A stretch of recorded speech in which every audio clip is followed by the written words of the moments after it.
Assalamualaikum warahmatullahi wabarakatuh. Salam bagi kita semua. Salam, Om Swastiastu, Namo Buddhaya, Salam Kebajikan.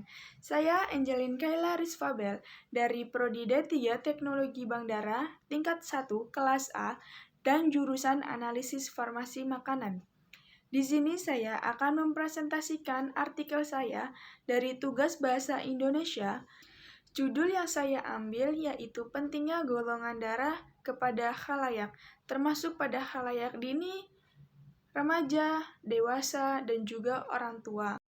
Saya akan membahas 5 pembahasan yang terdiri dari sejarah golongan darah, definisi golongan darah, jenis-jenis golongan darah, manfaat golongan darah, dan yang terakhir yakni reaksi aglutinasi golongan darah. Yang pertama yaitu pembahasan mengenai sejarah golongan darah. Golongan darah ini ditemukan oleh Carl Landsteiner pada 1990. Ia menemukan sistem A, B, dan O dari sebuah kejadian atau peristiwa yang sudah dilakukan pada tahun 1492 yang pada abad ke-8 ada seorang Paus Innocent menjadi orang pertama yang menjadi resipien transfusi darah dari seorang pemuda. Tetapi setelah melakukan transfusi darah, Paus itu meninggal dunia. Sedangkan pada abad ke-12, banyak para ahli yang minat untuk mentransfusikan darahnya ke hewan. Oleh sebab itu, dari peristiwa yang terjadi, Carl Landsteiner mencoba untuk melakukan pengujian terhadap darah-darah manusia dan dari penelitiannya pun didapat hasil mengenai perbedaan golongan darah dalam sistem ABO, yaitu A, B, AB, dan O. Carl Landsteiner ini mendapatkan sistem AB pada tahun 1991. Yang kedua yaitu pembahasan definisi golongan darah. Golongan darah merupakan karakteristik dari sebuah sel darah merah atau eritrosit yang memiliki jenis dan resus yang sangat penting sekali untuk dikenali agar dapat mengidentifikasi pada saat melakukan transfusi darah.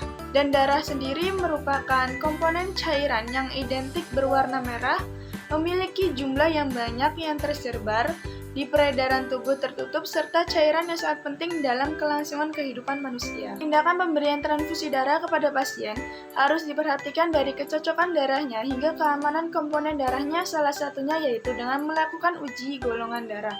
Apabila mendapatkan ketidakcocokan dari darah akan menimbulkan reaksi transfusi yang sangat hebat hingga terjadinya kematian. Oleh sebab itu, mengetahui golongan darah serta melakukan pemeriksaan uji golongan darah dapat dinyatakan sangat penting dalam kehidupan. Bahasan yang tiga yaitu jenis-jenis golongan darah.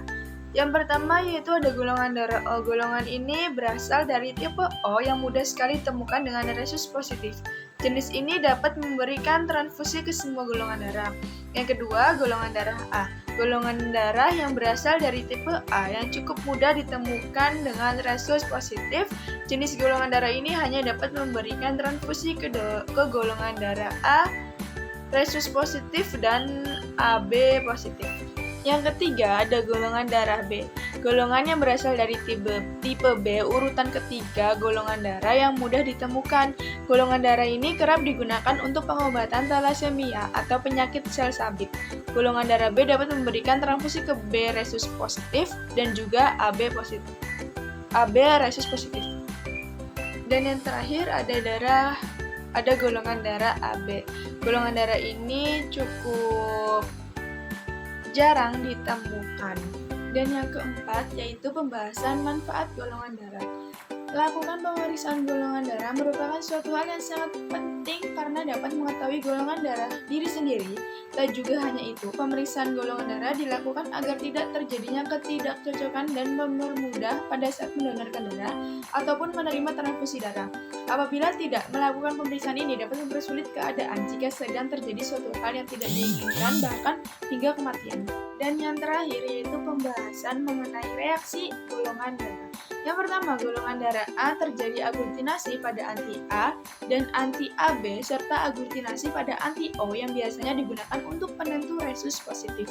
Yang kedua, golongan darah B. Golongan darah B terjadi aglutinasi pada anti-B dan AB serta aglutinasi pada anti-O apabila resus positif. Yang Yang ketiga, golongan darah AB. Golongan darah AB didapat aglutinasi di anti A, B, dan AB, serta anti O jika resisnya positif. Dan yang terakhir yaitu golongan darah O. Golongan darah O akan terjadi aglutinasi pada anti O saja dan sudah mengidentifikasi resus positif.